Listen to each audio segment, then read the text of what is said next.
I can't be dispassionate when I write about cycling because of the way the doping culture affected me during my 4 years as a pro. The perception of the Tour de France now from the public is it's rotten. They all dope. And that saddens me because it shouldn't have happened. It could have been addressed, and it still can. It's not too late.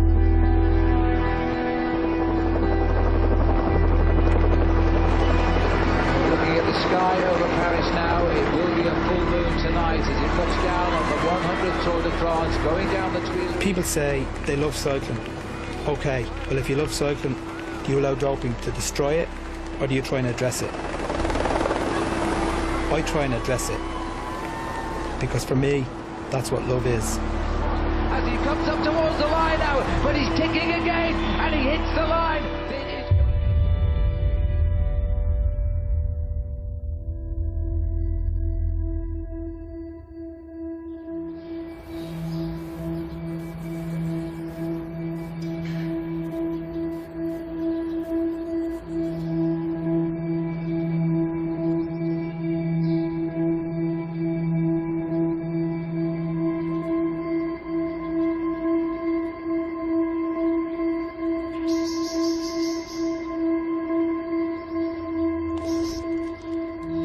I've always understood the pressure to dope. I've always understood the temptation to dope. And I understand it because I've been there. I've been in that place, and this was the place for me, Château Chinon, this small little town in the middle of France, where I succumbed to it. I was inserted there, just there. Little small syringe there. Bubble came up straight away. They said, don't worry about that. And then I'd say about 15 minutes later, just could have run through the wall. There were some metal railings, barriers there. Jumped the barrier, cleared it by about 3 feet, you know. All the boys are laughing. Calm down, Paul. For the 2 hours, it was like, bring it on. Bring it on. And the weeks after it, you know, doping again 3 times in the space of a month. And then deciding after that, that was it, no more. I got hammered for that. I still get hammered now. They equate me taking the amphetamines here for the 2-bit race that means absolutely nothing. They equate me with Lance Armstrong. You're the same as Lance, you doped. What's the difference? Ultimately, fine. I am a doper. I did dope, fine. And, you know, the subtleties, you know, I got screwed for it.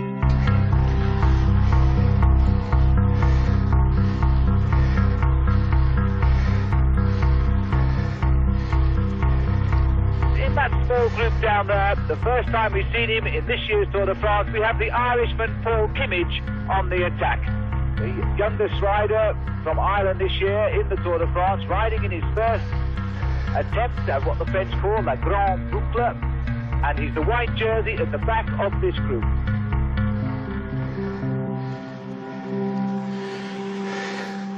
This is my most prized possession.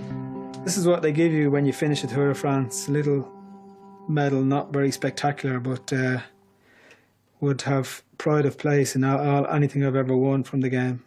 It means I achieved something I dreamt about as a kid, you know. Not totally, because I never dreamt of finishing it as a kid. I dreamt of winning it.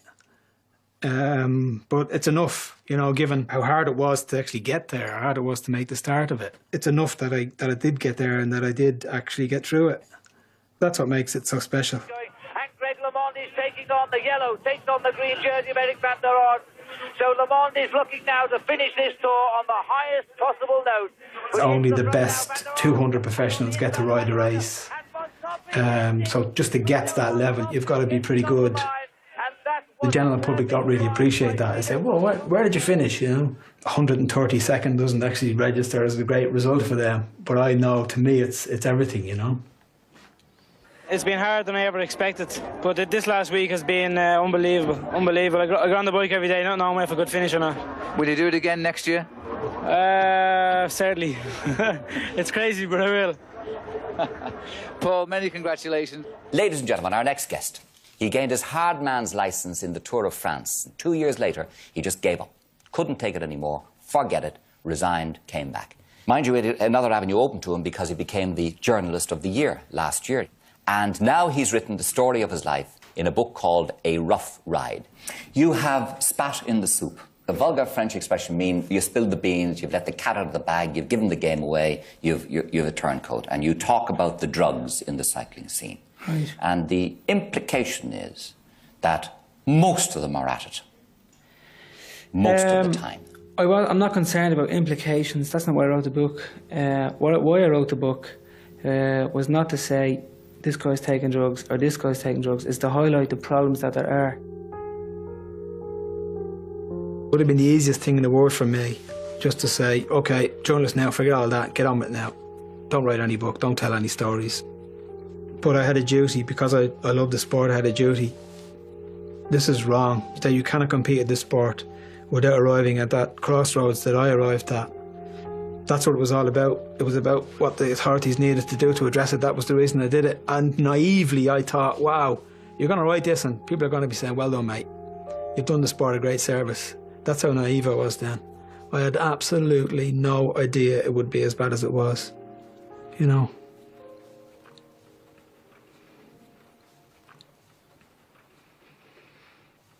You're like dog shite on someone's foot. And that's how that was the sense of being dog shite, you know. It was the unvarnished truth about professional cycling. I guess the difficulty for a lot of my teammates was that they were still competing at the time. They hadn't retired like I had, and they were getting asked questions they hadn't been asked before. So there were implications for my friends that maybe even I hadn't thought about before I'd written it. How can Paul be doing this? Like, you don't write books about what you've seen on the inside of our sport. This is the first time anybody's done this kind of a book about the sport. I felt like he was kind of blowing out of context his experience with cheating, that because he did it, everyone was doing it. He was viewed as a guy who, you know, sold out cycling for his own benefit. That's how he was viewed in the world of cycling. He was viewed as a skeptic that could never be convinced otherwise. I still view that in cycling he's not welcomed warmly. The reaction of the sport was to say, you know what, he's just a small rider. He never won anything. You know, why should we care about him? And it was a tremendous work for cycling, on cycling's behalf. And the sad part is that cycling rejected it. When if they had embraced it, looked at it, acted upon it, there would have been no Lance Armstrong. There would have been no the Armstrong years. What was hardest of all was listening to this shit about him being a failed cyclist, because this was the first thing that was thrown on him. He's bitter. He's bitter about cycling. I remember him when he was younger, he had a very vibrant sense of humour. I don't think he has a very vibrant sense of humour anymore. He's certainly quite a serious individual now. I don't think I actually told you that was what I was doing today until it was done. No, you didn't know. No. You were reading it the first time yourself. Yeah. Yeah. Which wouldn't have been too easy. Was it? I don't know. It was... I didn't... it's just the way it was your story, and that's the way it was, and I accepted it. Yeah. But most of the cycling fraternity over here didn't accept it. I'd say probably 99% of them just resented the book coming out.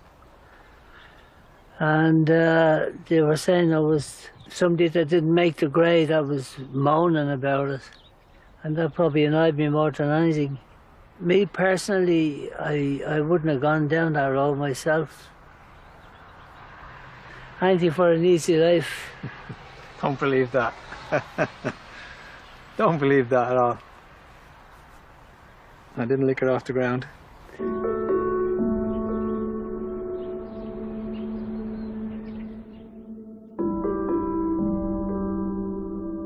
My dad was a terrific amateur racer and was a national champion, Irish champion in the year I was born.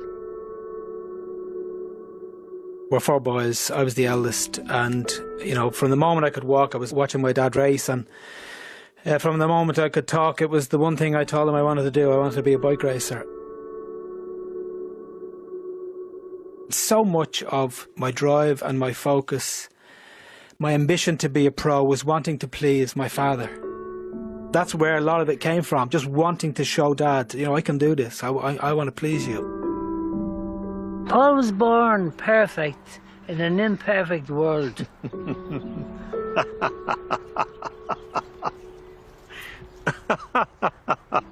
That is hilarious. In this group are 3 Irish riders, Stephen Roach, Sean Kelly, and a great ride being done too by Paul Kimmage. So it used to be the Fab Four, the 4 Irish professional riders of the late 80s. Martin Early, myself, Sean Kelly, and Stephen Roach. Kelly was a giant. He was the world #1 for 5 years in a row, from 1984 to 1989, and is now a leading commentator on the sport. Stephen was also world class, the only Irishman ever to win the Tour de France. It was Phil Anderson and Van Poppel who shared it, and 2 arms in the air for Stephen Roach says it all. This has been a great finish to an unbelievable Tour de France. I met Stephen when I was 13. We used to go out every Sunday together, or spend the weekends youth hustling. It was great, a lovely, innocent time. Stephen was someone I'd idolised from the day I started riding. And in my last year as a pro, we were teammates and roommates again, and it was like we were back youth hustling. We were very close. Fortunately, when Rough Ride came out and Stephen reacted in the way that he did about it, I removed him from the Wall of Fame. I stuck him in the corner here, and he's buried under a pile of shit, which is apt in some ways, given what happened to our relationship. I just stuck it there for the time being. I think he's still kind of in a purgatory. I'm not sure whether he'll ascend to the wall or be sent to hell for forever. I don't know. It's a long time since I've spoken to Stephen. So that's kind of sad, you know. That's kind of sad. Many times it's difficult for former athletes to be critical of a sport they love, of people that they perhaps were involved with professionally in that sport. Paul came at it from the outsiders or the Mavericks perspective. He had already written, you know, an iconoclastic book. And so he had kind of burned whatever bridges there were in that sense, and that liberated him, I think, to be a conscience, a voice, and to be very aggressive.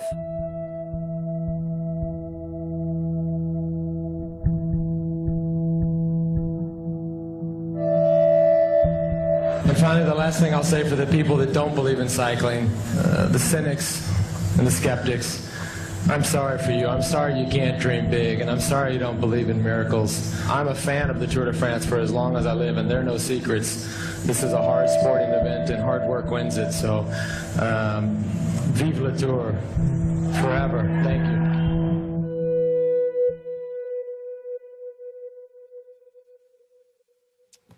Lance, you've spoken recently about the return of Evan Basso and Floyd Landis after their suspensions. What is it about these dopers that you seem to admire so much? Excuse me? What is your name again? My name is Paul Kimmage. I work for the Sunday Times. I asked for an interview, but I didn't get one. Right, and just as a little preface, I might just clear up one thing. The reason you didn't get it, Paul, I wanted to make sure that was you because I don't know what you look like. When I decided to come back, for what I think is a very noble reason, you said, folks, the cancer has been in remission for 4 years, but our cancer has now returned, meaning me. So I think it goes without saying, no, we're not going to sit down and do an interview. You are not worth the chair that you're sitting on with a statement like that, with a disease that touches everybody around the world. Now, to answer your question. I like the fact that the message I was sending him was, you know, you think you're untouchable, you think there are people out there who aren't prepared to stand up to you. Well, think again. As a society, are we supposed to forgive and forget and let people get back to their job? Absolutely. I'm not sure I will ever forgive you for that statement. And I'm not sure that anybody around the world that has been affected by this disease will forgive you. You don't have a patent on cancer, by the way. No, I've lost people with cancer. And- I'm interested in the cancer of doping in cycling. Right. That has been my life's work. I raced as a professional. I exposed it. Alan? Then you come along and it disappears. The problem disappears.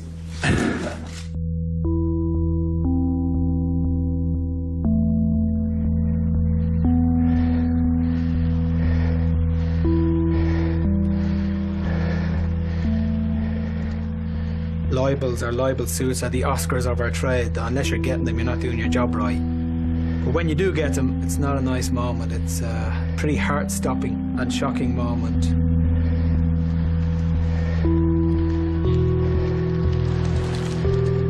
There's legal proceedings being taken against me by the World Cycling Governing Body, UCI. I'm not going to pretend I actually like any of these people who are coming after me. Hein Verbruggen, the former president of the governing body, was the president of the governing body at a time when Rough Ride was published. And of course the other person, the president, Pat McQuaid, he was the team manager when I rode the Olympics in 1984 for Ireland. We go back a long way. I'm after finishing 6th in the World Championships in 1985, and this is the man who's suing me now, who was my team manager that day. They're bringing me to court for an interview I gave to L'Equipe during the Tour de France of 2011, and for an interview I did with Floyd Landis when I was at the Sunday Times. Floyd was a Tour de France winner. He was stripped of his title, the first rider in the history of the Tour de France who loses his title for doping, which is a laugh in itself, given how many of them have doped over the years. As Landis gets off his bike like he's about to deliver the newspaper.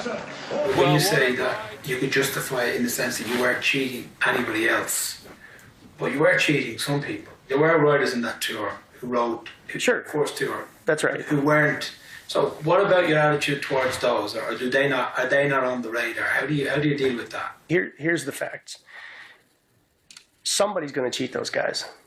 So it's either going to be me getting cheated or I'm going to be the one cheating them. There's no good scenario. And I'd rather not be the guy getting cheated. I may have actually said, if I wait long enough, this might get fixed and I'll have a chance to win it without doing this. And I'd rather do that. Yeah. But there was no scenario in my mind where in my lifetime I was going to get a chance to race the Tour and win clean. I actually came away from that interview thinking, oh my God, this is never getting fixed. This is never getting fixed. I take responsibility for doing it. I made these decisions. I don't point fingers and no one forced me to do it. But the circumstances were such that the decision was almost made for me. Paul is far from the only journalist who has written about the UCI in a critical manner. So the fact that Paul was sued and the fact that he was sued personally as opposed to his employer being sued was clearly punitive. Hell will freeze over before I apologise to Hein Verbruggen or Pat McQuaid. To be forced to kneel, which is what it is for me. That's what it is. That's what the apology is. Kneel down there, boy, and you say you're sorry. Because I'm not sorry. I'm absolutely not sorry, and I will not say that I'm sorry. So that I would be betraying myself if I did that. And whatever about that, I also know I cannot hurt Anne and the kids. That's the bottom line. I cannot hurt Anne and the kids. You're obsessing with this. The case is in the hands of a solicitor. There's nothing you can do there. You just need to put your head down and get on with your life until we know where we stand with the case. That would be my only problem, that you get so... And the difference is that it's an emotional attachment for me. I cannot be dispassionate about drugs in sport because of the way it affected me in my previous life as a professional athlete. You know, I cannot be dispassionate about it. You know, I can't. You know, other journalists can address it and do a great job. I can't do that. I can't be dispassionate about it. It's an emotional thing with me, and that's where the problems start. You know, our profession is supposed to be about, you know, standing up for truth, the pursuit of truth, and you can't abandon that when it becomes uncomfortable.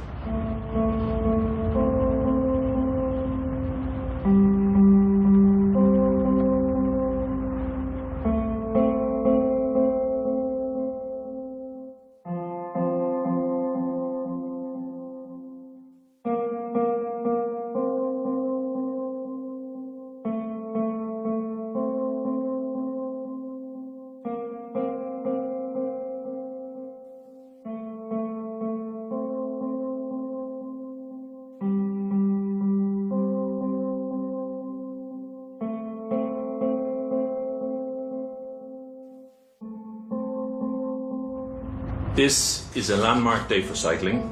Cycling indeed has endured a lot of pain as it has absorbed the impact of the USADA report. UCI will ban Lance Armstrong from cycling, and UCI will strip him of his 7 Tour de France titles. Lance Armstrong has no place in cycling. Pat, I'm just wondering if you could comment on the journalist Paul Kimmage, whether you're planning to continue legal action against him before the end of the year.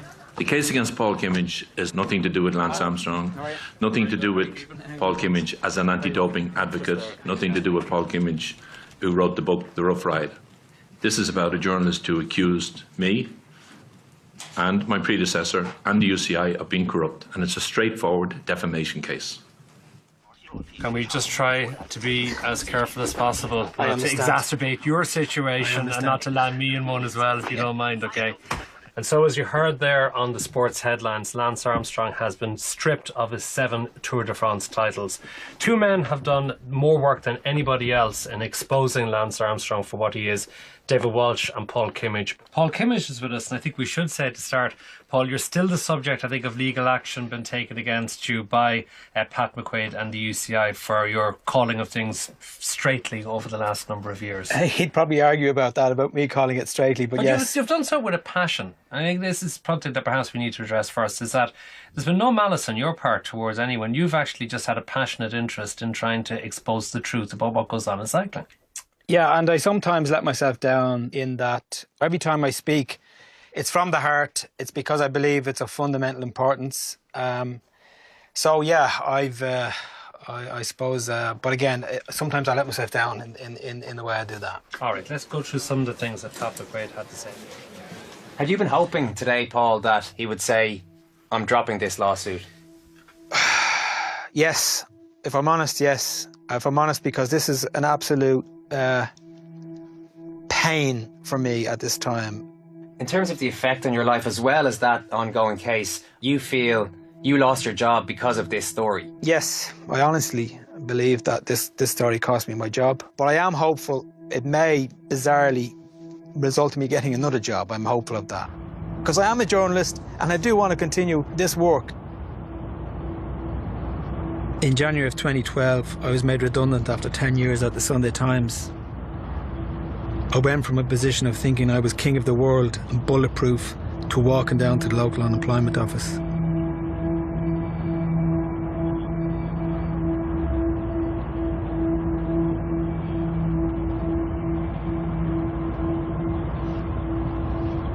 And 2 weeks later I was hit with the lawsuit. They were suing me and not the newspaper. I just didn't see it coming. The public response to Paul's situation was absolutely uplifting. The funds started pouring in.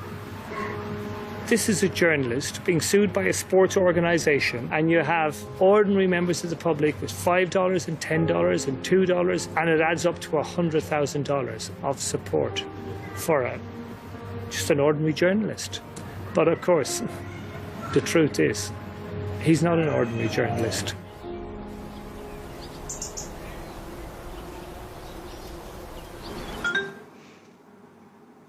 Fucking hell. UCI suspends legal action against you. Fucking hell. That was the pressure came on. There's a bit of me thinking, fucking hell, just fucking let it go now. Just get out of here. Get on with your fucking life, you know? Oh.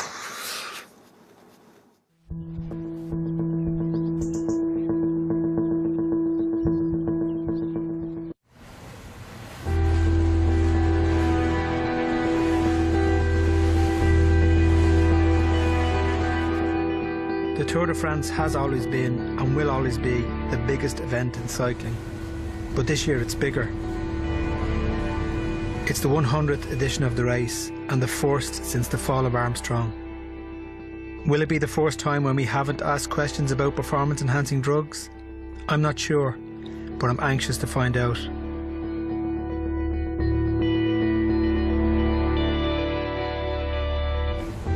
I sat at home last year, watching it on TV, and now I've been given the chance to come back and cover it for the Sunday Independent. I'm looking forward to writing some pieces and doing video blogs that will allow me to observe and capture a sense of where cycling is now.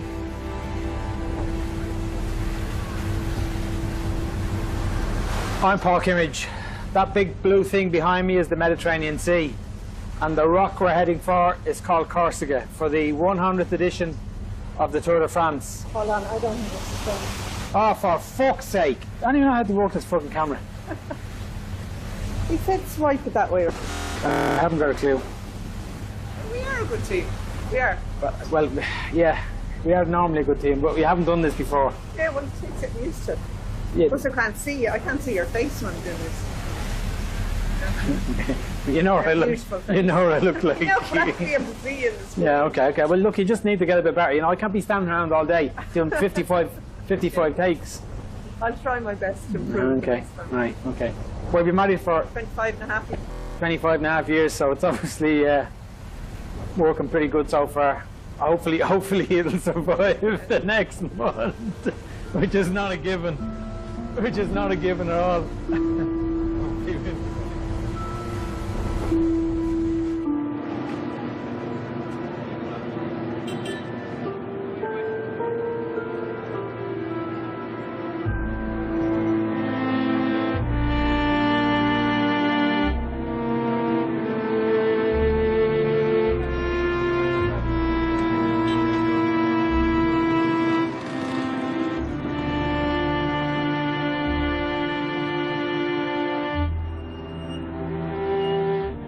We're at a very interesting juncture at the moment, because we've been here once before after a major doping scandal in 1998. That was a chance for the sport to start again and address the problems of the past. But unfortunately, the first champion of the new era was Lance Armstrong. Unless lessons are learned about what went wrong last time, we're going to be standing here in another 10 to 12 years in exactly the same position, coming off the back of another major scandal, wondering, are we ever going to be able to sort this out? This really is the what's next race. There'll be a lot of attention on the younger generation. You know, are they really different? Do they have a chance to compete in a different way and not be subject to the same pressures as the older cyclists? And all those are open questions. So I think if there was one race, one Tour de France, one cycling race that really demands and transcends the sport in terms of how we should look at doping in an elite sport, this is the one.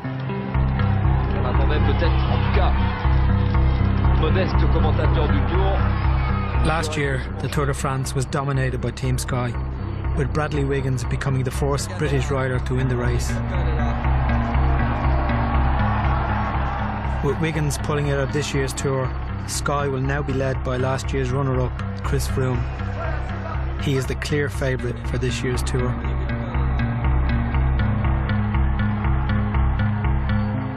I've never spoken to Chris Froome. It's probably the first time I've arrived at the race and not spoken to the favourite, or had any contact with him, or any real sense of where he's come from. Yeah? Okay. Well, obviously it's a great privilege and a great pleasure for us to be here at the start of the centenary Tour de France. I think the selection this year has been very, very difficult for us, given the strength and depth of the team. A team is made up out of riders at different stages of their careers, and one of the things that we tried to do with Team Sky was we very much set out to take riders that could then develop within the team, rather than just going out and buying ready-made riders, if you like. I think the way that the season's gone so far for us, we can come to the start here with great confidence.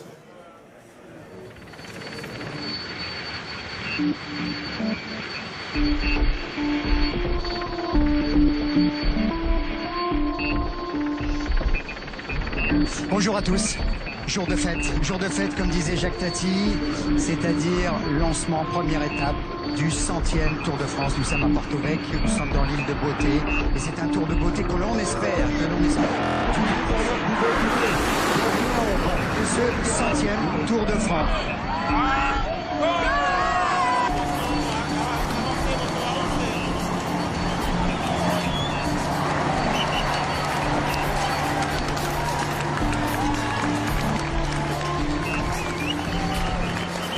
thing about this race for me is the quality of my work. If I can work well and write some good pieces, I will enjoy it. But if I don't do something decent tonight, and I don't write something decent next week or the week after, then it will not be enjoyable for me at all. So everything will come down to the quality of what I write. Et qui connaît que ce qu'on va décider l'organisation, mais la ligne Oh, d'arrivée chute, chute, chute dans le peloton, chute, terrible chute dans le peloton, oh là là, grosse. You know, I could sit down and rattle off, you know, a lot of shite about the race and who's going to win and make life really easy for myself, but who wants to read that, you know? Yeah, it is going to be on the line. Marcel Kittel gets the victory.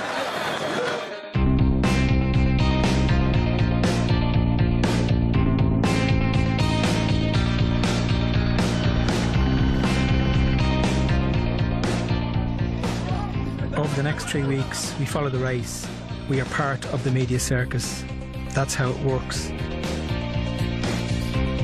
It will be a week before we get to the mountains and the first real test. First place. It's almost a repeat of that first.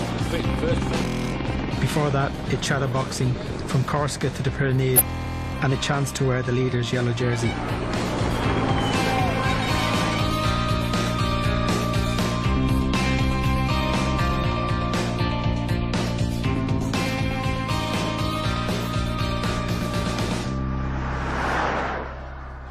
This is the first time I'm going to see a racer actually race since we left Corsica. I mean, normally we're at the finish where we'd see them come like that, or at the start where we see them going like that, so it'll be novel to be inside the ropes for once. Yeah. There's still some little boy in me that wants to see the races coming through.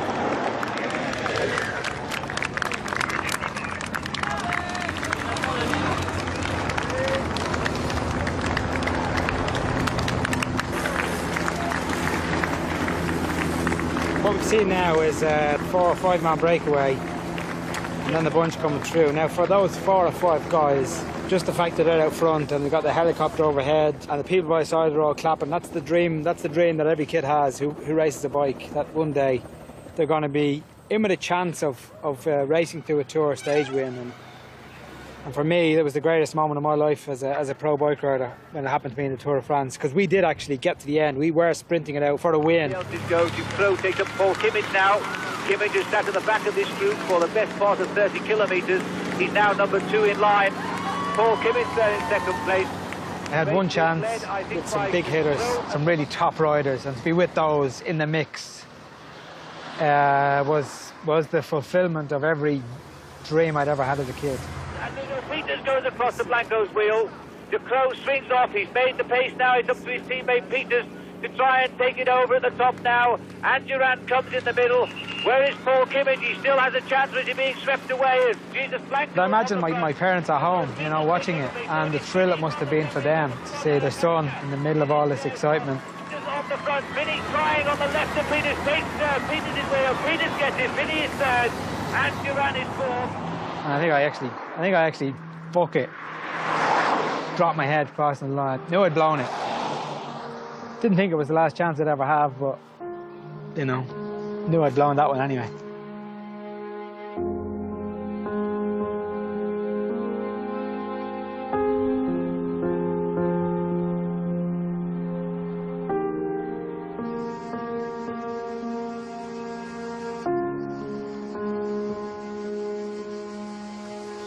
I had a brainwave yesterday in terms of, you know, nailing down what I want to write this week.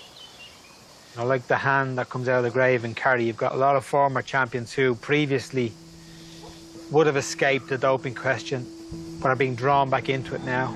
The example being Laurent Jalabert, who came here as the lead analyst for France 2, the national television station that covered the race, and has been caught now because of some frozen samples in 1998 that have been retroactively tested, and that showed that he was using EPO back then. Now, this is someone that always denied that he had doped before. Vous avez été cycliste de 89 à 2002. C'était une période particulière, semble-t-il, en ce qui concerne l'utilisation notamment de l'EPO. Donc, je voudrais vous demander de manière très franche quelles ont été vos relations avec le dopage pendant toutes ces périodes-là, toutes ces années 90. Ce que je peux vous assurer, c'est qu'à aucun moment, je n'ai cherché, par quelque manière que ce soit, à rencontrer des médecins, à rencontrer qui que ce soit pour essayer d'améliorer mes performances. There's an ongoing Senate hearing now about that 98 tour that's going to bring out some other names. So focus of my piece this week is going to be on the difficulty for riders like Jalabert in confessing when they've denied it for so long. Listen, this was, in this sport, an endemic sociological problem.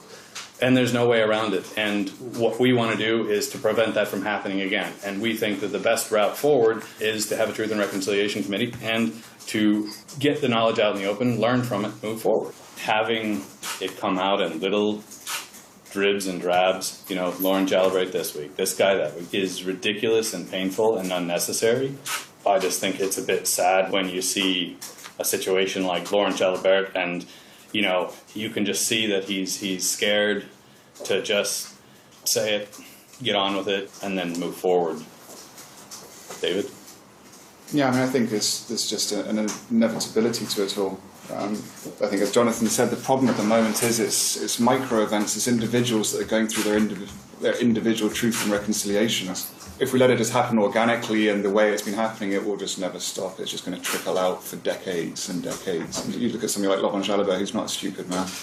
He's intelligent, and yet he finds himself in a situation where he's acting like a scared little boy. What can you do to influence that? Because obviously it's impacting on your careers now. And what can you do as a team to actually influence the UCI to do what it needs to do to make sure there is this TNR? From my perspective, I've been banging on the door on that for years. We did it. I did it. How many other teams are banging on the door for this to happen like you are? I have no idea. And why isn't that? Why aren't you united in that? Because it seems like a no-brainer for the sport that it has to happen. So we're not really united in much, Paul, unfortunately. Doping for many, many, many, many years had become an accepted practice as part of the business, part of the job. And to talk about it was seen as only disparaging the sport publicly, disparaging the sponsors publicly. Why would you ruin your job? Why would you ruin the jobs of your teammates? Why would you do that? That's unethical. Thank you very much for coming. The problem is that it's twisted.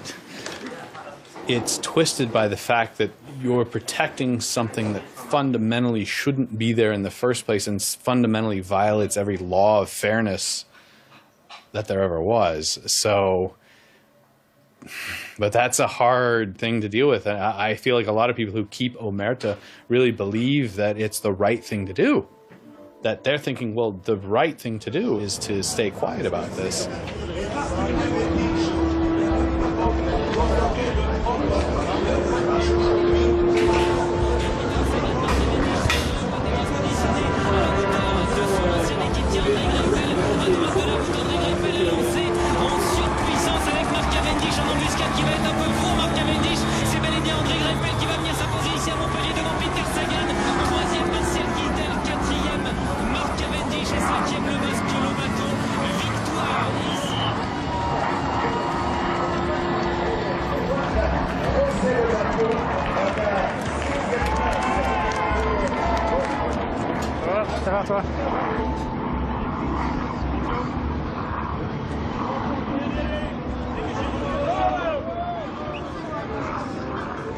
For a lot of the riders here, this is just another stage and just another town.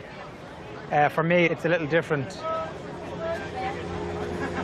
They will have a day when they will ride their last stage of the tour, and they will remember where that was and what that meant to them at the time. My last day as a Tour de France rider was here in Montpellier. Remember today that Paul Kimmage went out of the Tour. Kimmage out of the Tour before the Alps and after the Pyrenees. Paul Kimmage retires from the race apparently with low morale, and the general feeling amongst all of the followers on the Tour is that he may well retire from cycling as well. I do regret that I didn't go to Paris. That would have been the fairy tale ending, to go on and finish in Paris and get another Tour medal. And if I had a chance, another shot at it again, I probably would. I don't think I would have climbed off when I did. I was actually already at that stage in '89 more successful as a writer than I was as a bike rider. I was getting a lot more praise for my writing than I was riding the bike. So it was very exciting to be able to leave that behind and move on and step into what looked like a very exciting career.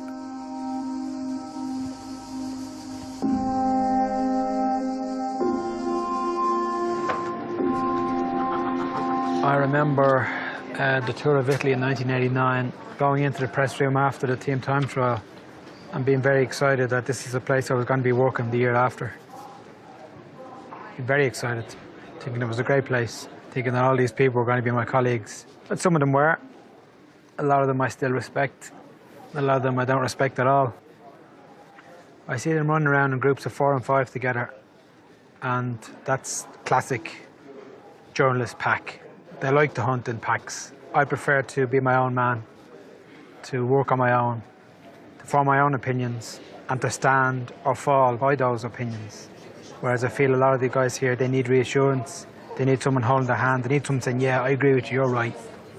And I have no respect for that. The brotherhood would have it that you don't criticise a colleague. It's fine to go kicking the crap out of some athlete for not doing their job, but you don't do it to your own. That's possibly an unwritten rule, and one I've never subscribed to as well. And I have had issue with several colleagues in the past over that, you know. I've had a go at them publicly over their behaviour and what they've written, and it hasn't endeared me to the fraternity. I think most people in here would respect Paul for some of the work he's done.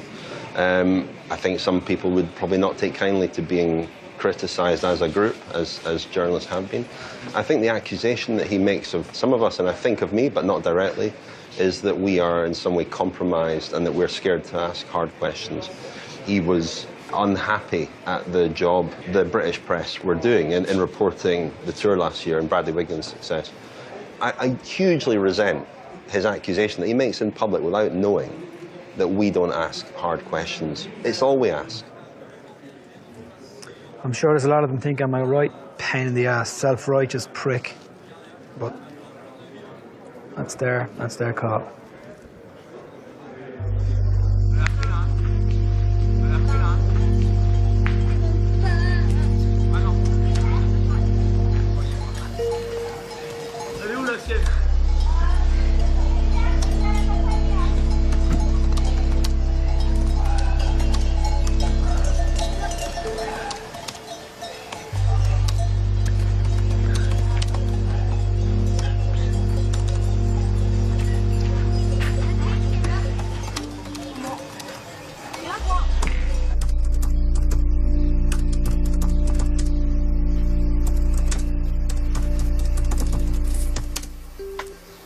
I changed the slant on it from a piece about Jalabert and the fact that he was outed, if you want, for past doping this week.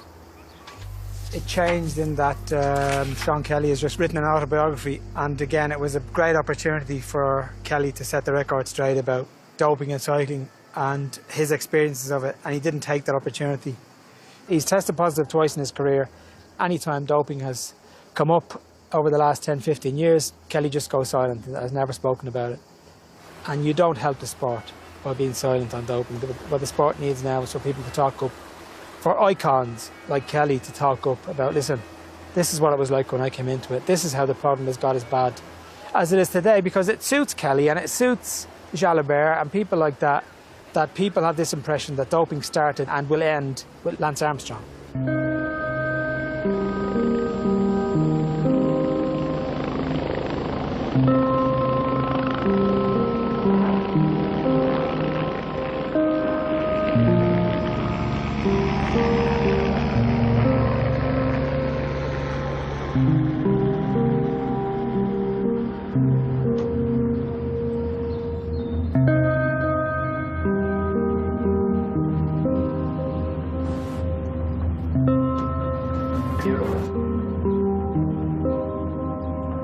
We're 8 days into the tour, and we're at Axe Tuath Main for the first mountain stage. This is where things get interesting. The big boys come out to play. The tempo that is being set on the front of this group by Team Sky is putting everybody into serious amounts of difficulty. Now you can see the acceleration. Port is dragging Froome away from Alberto Contador, Roman Kreuziger, and also they're pulling away from Alejandro Valverde. Eso, arrête là. Arrête.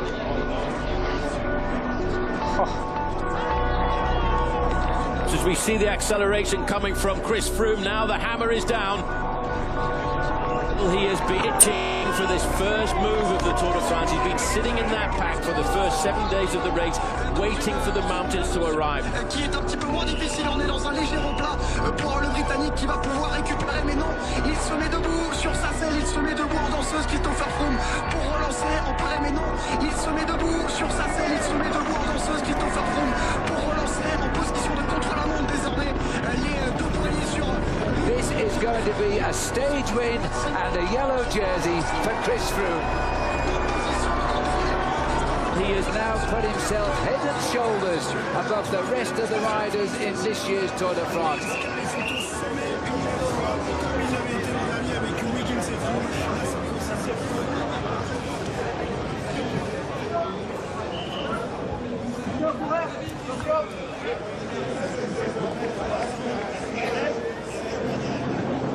It's been a pretty emphatic win. But you look how easy it was from just on a different level to everybody else.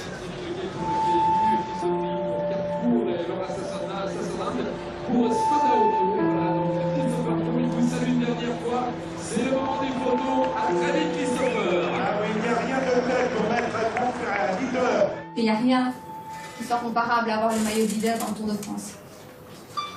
Chris, I had flashbacks today of US postal days because first day in the mountains, and as Marc Major said today, it looks like the last rites have been read on this race, that you've killed it right from the very beginning.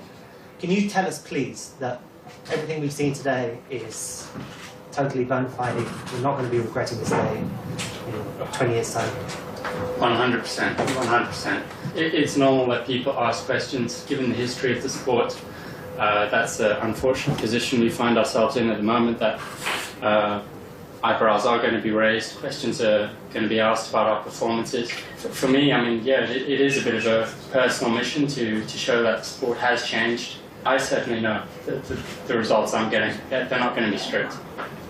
10, 20 years down the line, rest assured that's not going to happen. C'est une question que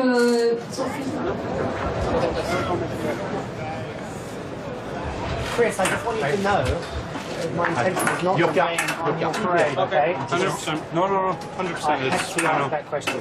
No, it's good. Not I enough want of to the talk spin about it. asked that question before. I'm sure. And I was here, last time I came here was in those days. So. No, it's something that needs to be talked about, and I'm happy to talk about it. Okay, all right. Chris, un mot sur le maillot jaune.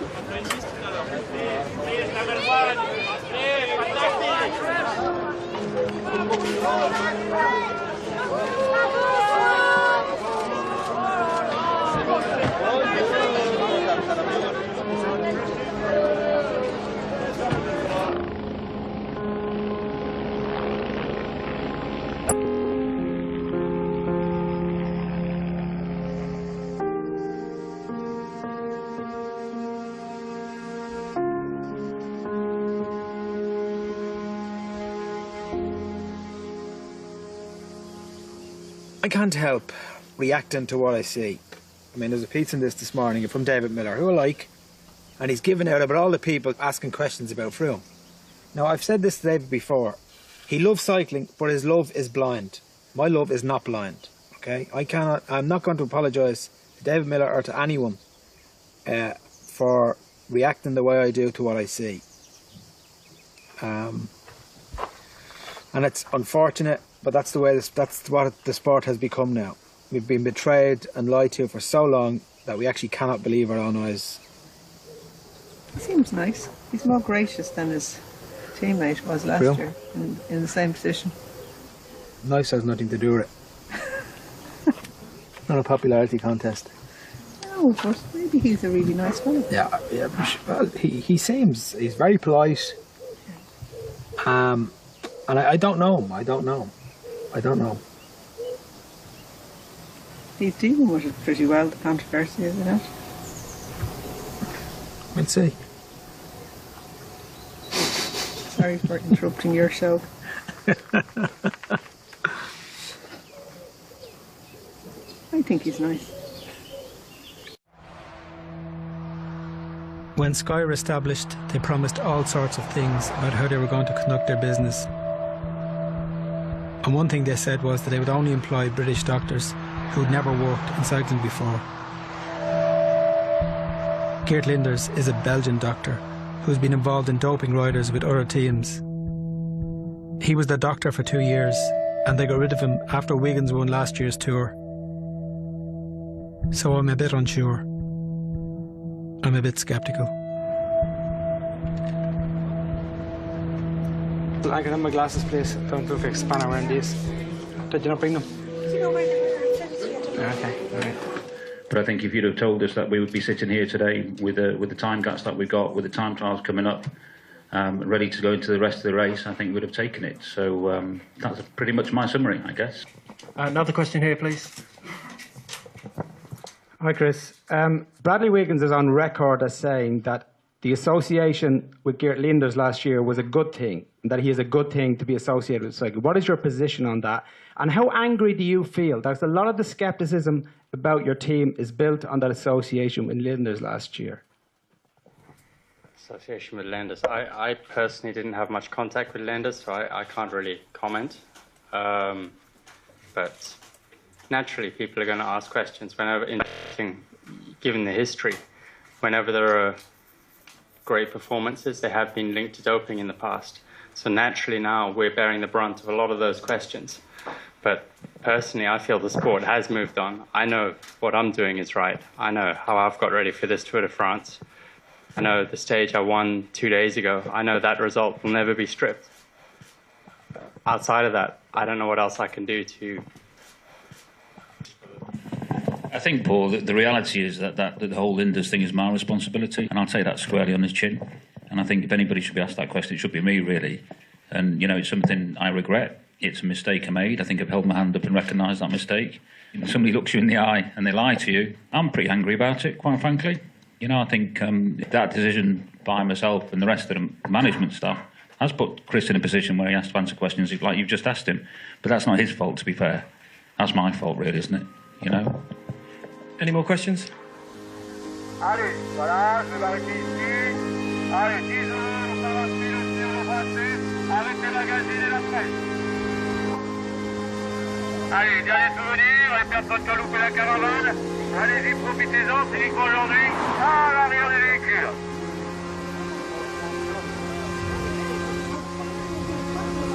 Allez, vite, faites-vous plaisir. C'est uniquement aujourd'hui, à l'arrière des véhicules.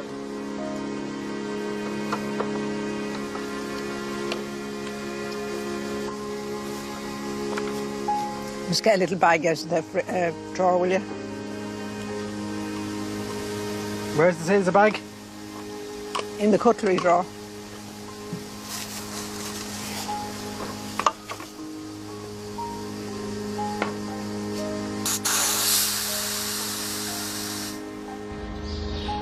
I'm no expert, but a man who is Paul Kimmage, cycling journalist and author and former Tour de Francer. Chris Froome just managed to quietly maintain his position as overall leader, right?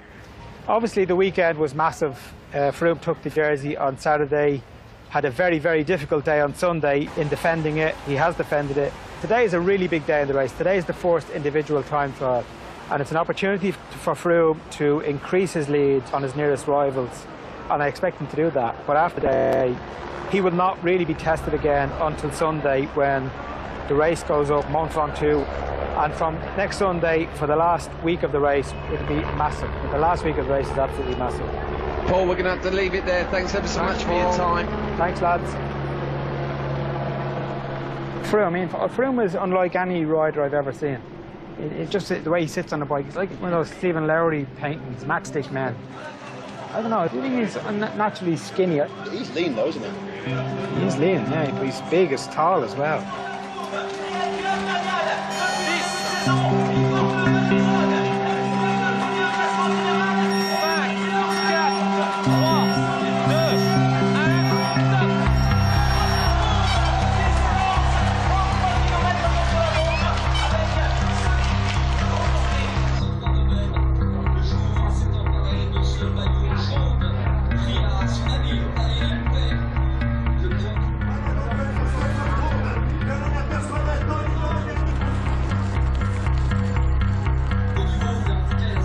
considerably faster than the other climbers that he's fighting with to win the race overall. I mean, you look at the gaps now, he's beaten all of his major rivals by at least 2 minutes and 10 seconds.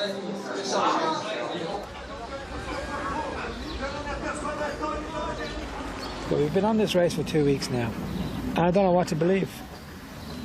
Can I believe in Froome? I don't know. At what stage, given how often we've been betrayed, can you start believing again?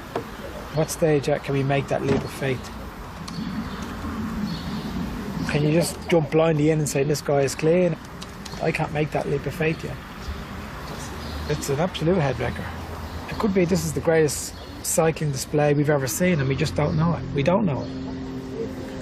And that's the tragedy of it now, you know, of where we are now. What's happened before, we don't know. I don't know. I absolutely don't know.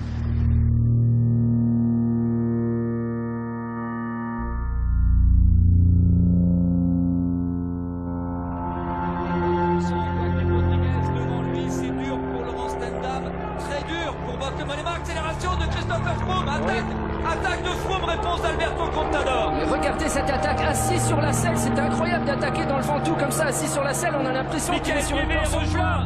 Regardez Christopher Froome. On n'a jamais vu ça, c'est un festival sur les pentes du Ventoux, lui qui découvre les géants de Provence en compétition. Attaque à la Cancellara sur Christopher Froome. Non, mais il les a lâchés, ouais. Attaque à la Cancellara, Thierry. Ah, j'ai bien vu. J'ai 5 km à monter, là. Michael qui ramène Alberto Contador. On va être enregistré, nous. Attaque assis sur la Avec les reporters.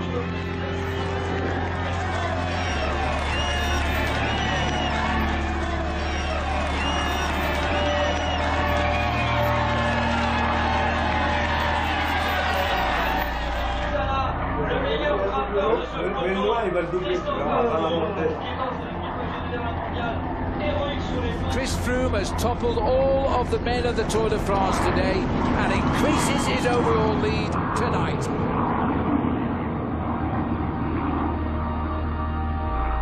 Almost immediately after this stage, people were casting doubt over Chris's performances on Ventoux.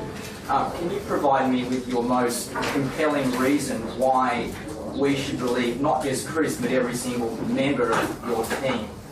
You're asking me, how can I prove to you that we're not doping, basically? Okay, well, you're all asking the same questions, obviously, and we rack our brains every day. We see each other in the morning in front of the bus, we see each other at night after the stage, as we go into the bus, and every day we get asked the same question. And I can assure you we're thinking very, very hard about the optimal way of proving to you guys that we're not doping. I just think it's quite sad that we're sitting here the day after the biggest victory of my life yesterday, quite a historic win, talking about doping. And quite frankly, I mean, my teammates and I, we've slept on volcanoes to get ready for this. We've been away from home for months, training together, just working our asses off to get here. And here I am basically being accused of being a cheat and a liar. And that's not cool.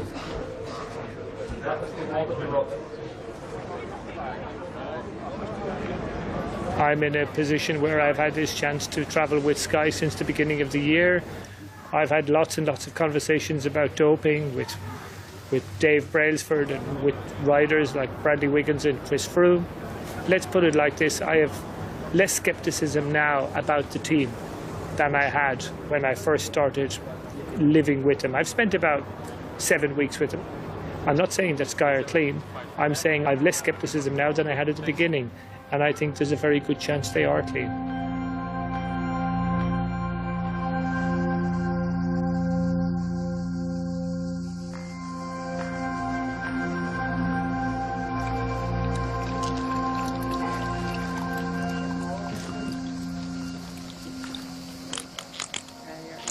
Yeah, face. And there. Yeah, there. And the other side as well.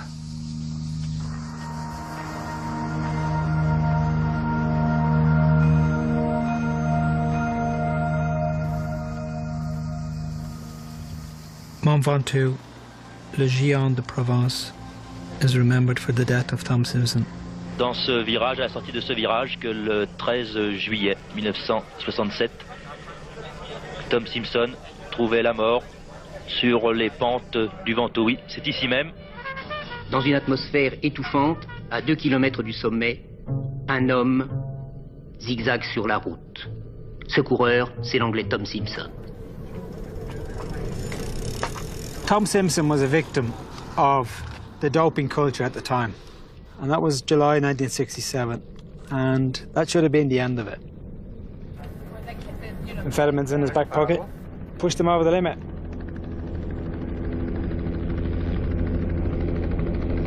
He's eulogised, and I'm not sure that's right. That makes me a bit angry, because there have been plenty of other young kids who've died as a result of that same doping culture, and they don't have monuments on the side of mountains. Nobody remembers them. And it's wrong. It's just not right. It's wrong. That should have happened. And I would like to drag those who've been responsible and bring them up here and ask them to explain that. I actually wouldn't bring them here. No, that'd be wrong. I wouldn't bring them here. Where I would bring them would be a small little graveyard in Holland, to the gravestone of Johannes Streuer, a young Dutch kid who I raced with in 1986, and as a professional in 1989. He's on the cover of Rough Ride with me, a white jersey. And a year later, he's at home in Holland, and his girlfriend wakes up in the middle of the night and he's stone cold in the bed beside her.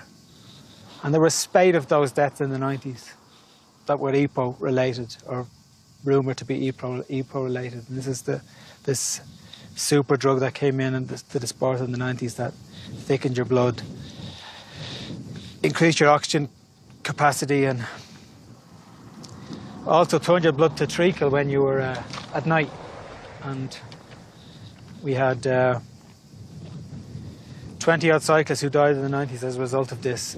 And they're not remembered other than the people who are close to them, other than their families. And you think, what utter fucking madness. What utter fucking madness. And it wasn't like they were doing that on their own.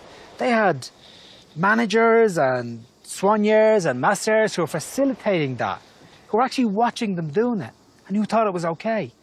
You know, it was fine for them to, this is madness. None of them stepped in and said, look, this is bullshit. We're not having this. They facilitated this. They were all part of this. And, you know, no one said stop. No one said stop. I don't understand it. I know this business, this cycling game, it sucks you in, and it just screws up your sense of what's right and wrong. I don't know. It's crazy.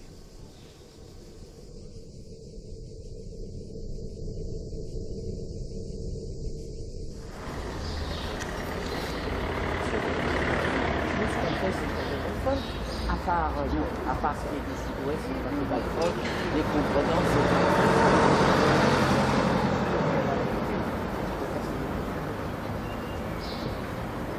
In '87, the tour came through Vizille, and I was absolutely going to make sure that I was in the front group riding up this hill, going through what was now my adopted home.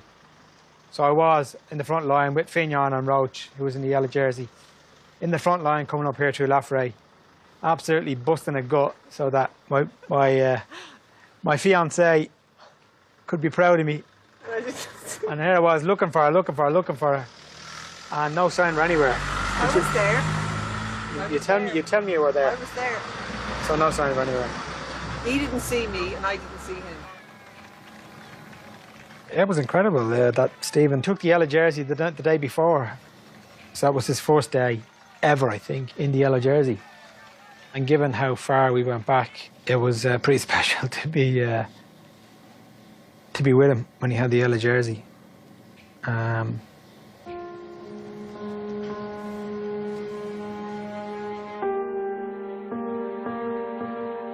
He was incredibly generous to me, Stephen, during my time as a professional. He was world champion in 1987 and Tour de France winner.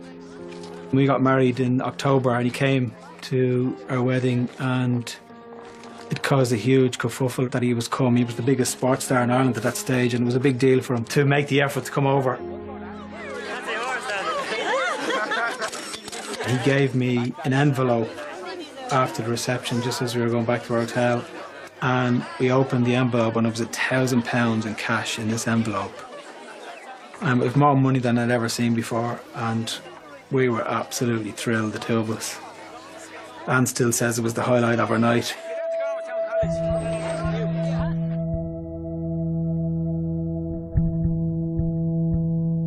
If you read Rough Ride, the reverence I felt for him, the affection I felt for him, the admiration I had for him, I think that comes true. You see, I can only take one of two implications from the book, Paul. And either you're suggesting that Stephen and Sean are taking drugs like the rest of them, or else, if they're not, then they are even more supermen than even we give them credit for. Yeah. Which one? I knew you'd ask me that. I knew you knew I'd ask you that. I wrote the book. I didn't mention Sean Kelly or Stephen Roach, anything to do with... in connection with drugs? No. You did not? No, I didn't. No, you did not. Because it's not important. That's not what the book is about. The book is about that I was faced with this choice. It's not important whether Sean Kelly or Stephen Roach takes drugs. That's not important. But you say in the book that the whole point is important, that there is this conspiracy of silence entered into by the cyclist, the director sportif, the managers, the sponsors, the advertisers, the journalists.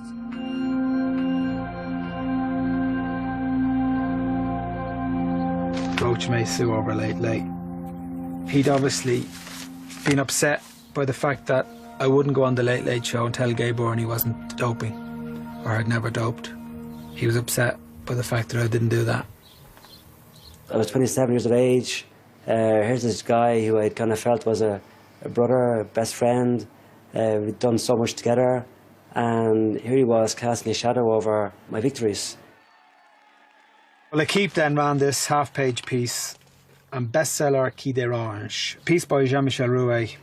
Basically, Jean-Michel, this fantastic journalist, has opened with Roach, inviting him to the room and telling him how I've betrayed Roach and all of my French teammates. Because it was never published in French and they never had a chance to read it in full. All they got was this half-page piece. They knew Roach and myself were like that. And when they heard him saying, Kimmage has betrayed us, that was enough. They didn't want to read anymore, didn't have to read anymore. So I came back to the tour that year, and sure enough, they interviewed Jerry Claverola, my great friend at RMO. And he says, you know, yeah, he's betrayed us. And so that was the damage that Stephen did to me here, you know. I was absolutely furious. Absolutely furious. I was spitting blood. Absolutely furious. French journalists had heard about the book. Then they were asking me, this is terrible, what's this guy going on about? It hurt me, so actually I was, like I say, shooting from the hip.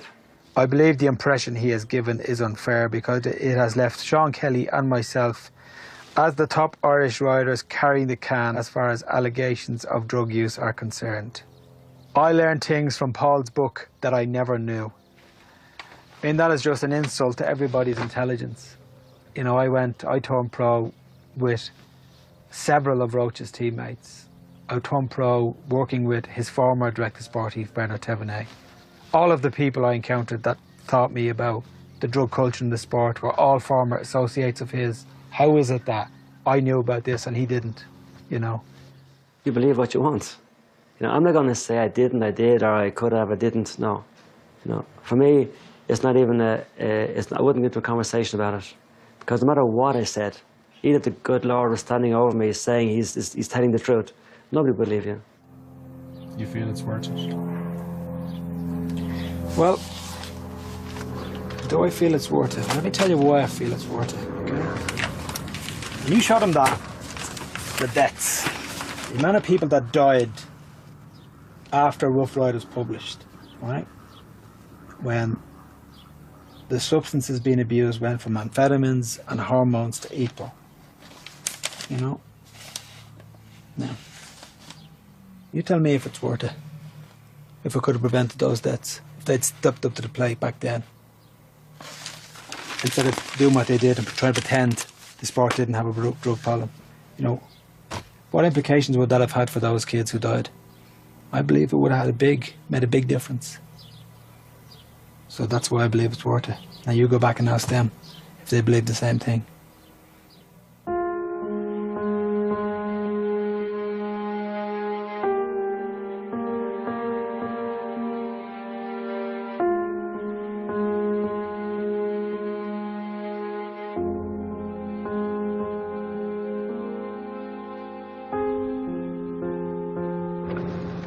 We're coming now into Bourg-d'Oisans, which is the town at the bottom of Alpe d'Huez. This is their Mecca, the Wembley Stadium, the new camp of cycling, is the Alpe d'Huez. It's a natural amphitheatre, an arena if you want, and just a place to be. The amount of people, and you look up and you see these lions going. This is fucking mental. It's going to take about 4 hours for us to get to the top.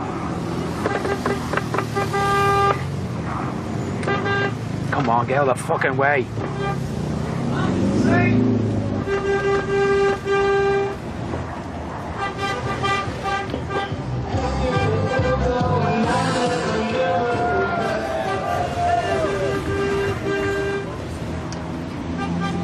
Fucking asshole. Prick.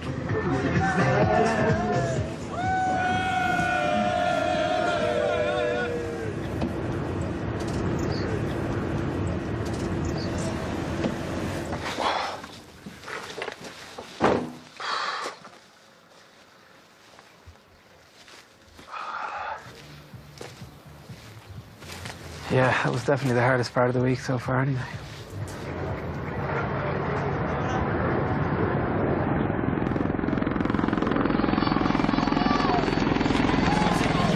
With just 3 stages to go, Froome is in total control. The ultimate prize is all but his. It's the 100th edition of the Tour de France. No Frenchman has won a stage. There's no Frenchman in the likelihood of winning the race either. Still continuing up the climb to a crazed crowd here on Alpe d'Huez is TJ Van Garderen being chased by Christophe Riblon of France. It looks as though the French are again being denied a stage win, this time by an American. Il opère la jonction, le coureur de l'équipe âgé de la main allez, ça y est, le départ 2 km de l'arrivée, accélération.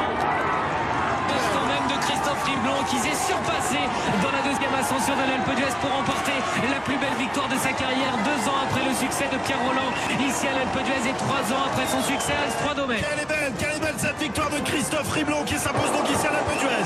Pierre Riblon est derrière une arrivée pour une image visuelle, une carte postale.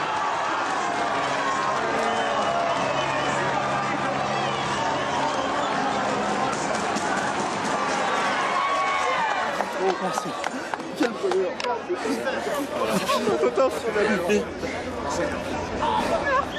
Well, that was a genuinely great stage, very exciting.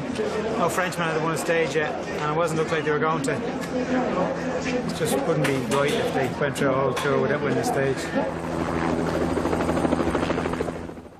Arrivée du maillot jaune, Christopher Froome dans le quart visio. Hi Chris, there was an interesting report today in L'Équipe, dossier Froome. What was your motivation of releasing that data from the 18 climbs, and what do you hope people will take away from that? It wasn't, just so it's clear, it wasn't a decision that I took. The team owns all that data, and the team made the decision to release that data to the relevant analysts. But I'm really happy to hear their findings and to hear they're basically backing us up to say that these performances are very good, strong, clean sporting performances. I know what I'm doing is right, and I'm extremely proud of what I've done to get here, so no one can take that away from me. Fin de la conférence de presse, merci.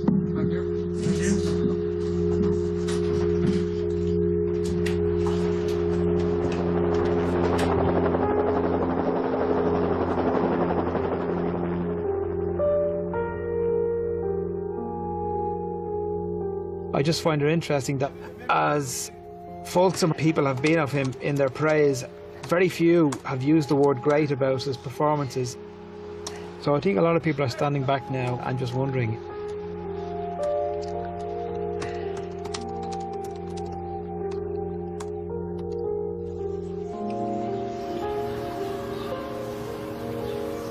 At this point in time, the sport needs firm skeptics. I don't know what the truth is with Froome, whether he's clean or he's not or so on. My hope and belief is that he is.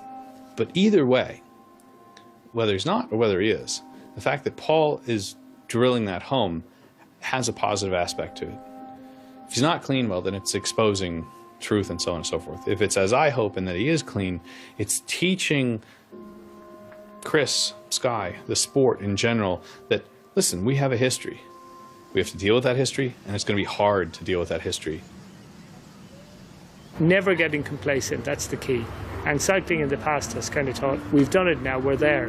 But I don't think the public are easily going to allow cycling to forget and to get complacent. Of course, new products will come on the market. But when you're saying to riders, yes, new products will come on the market that we won't know about, but eventually we'll find out about them, and we will retrospectively test your samples. And remember, Armstrong lost his titles 7 years after he won his last one. So even though you might get away with it today, no guarantee you'll get away with it forever. Paul's got to look on the bright side once in a while. I mean, for his own good. I hope that when the surety of the fact that the race is clean and the winner is clean is there for him, that he won't overlook that because of the past.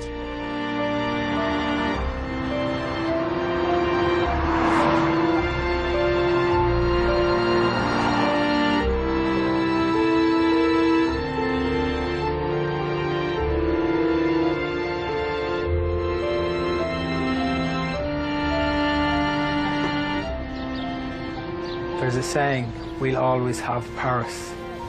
I think it was meant for lovers or said about lovers, but it also has a particular resonance or meaning for professional cyclists. Because this is a day that, for 170 odd of the pack that are still there in the tour, is going to mean a lot to them. Both today, but down the road when they look back on it. And in 1986, I caught sight of the Eiffel Tower just as we were coming into Paris at the end of the 1986 Tour de France, and it was one of the most beautiful things I'd ever seen and one of the happiest days of my life.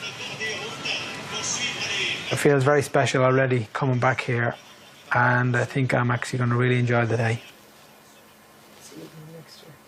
See you next year. I don't know about that now. Hold on. Are we signed up for next year? You think we'll be back here again? No way.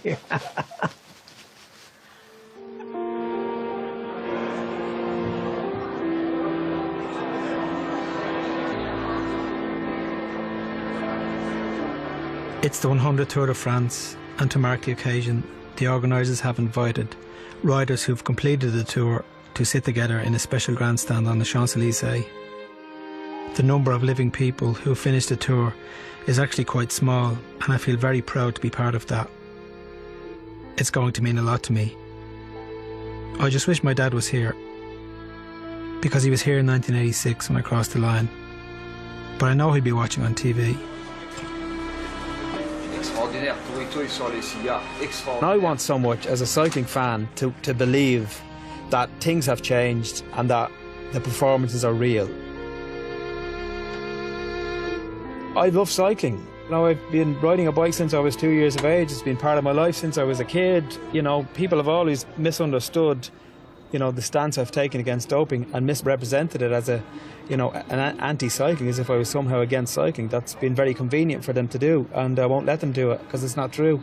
I've got a lot of joy from the tour this year. Listen, thanks a million for everything, and enjoy your celebration. I'm off to drink some champagne. I had that in mind actually for some reason. I kind of had that picture in my head. Paul, thanks a million. Thanks, Adrian. Bye. Paul Kimmage there. It's a party. Oh, okay. Sounds good.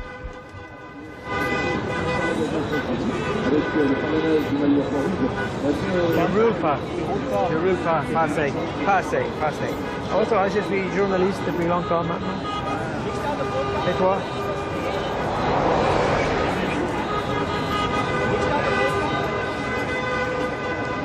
Where this 20 years ago, just after Rough Ride had been published, I wouldn't be sitting here now, that's for sure. But I think given what's happened since, a lot of my colleagues who wouldn't have looked too well at me back then have understood what I did in the context of why it was done, why it was important. That's all over now. I've had no sense of that from any of the guys I raced with.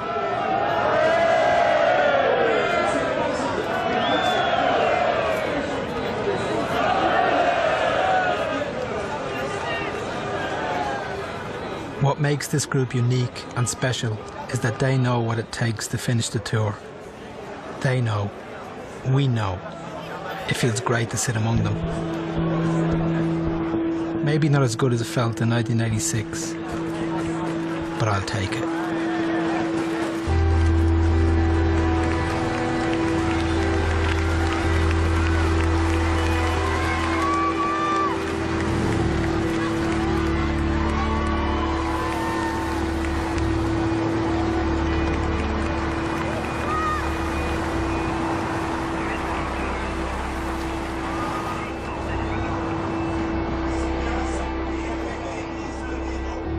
I've lost friendships along the way. We all see things from our own point of view, but there is nothing I would change. Maybe that will change, but I don't see it at the moment.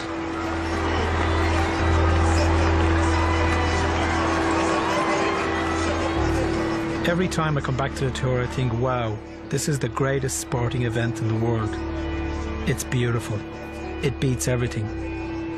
It's a love affair that will always make me unhappy. I love it. I hate it. I love it. Et le maillot jaune sur les épaules de Christopher Froome.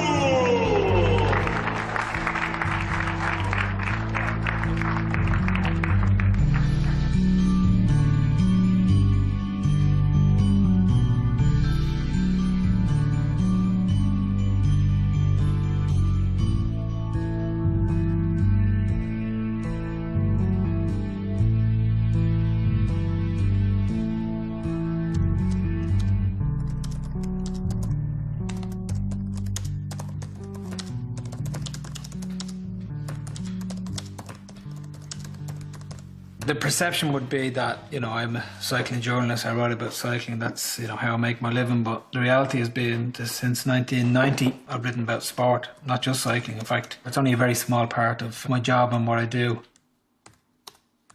And I'm actually very different when I'm writing about cycling to when I'm doing my normal work. I was in Scotland last week covering golf, and it was just a joy to be able to walk around and watch it and enjoy it, and not get angry about it. It was very different.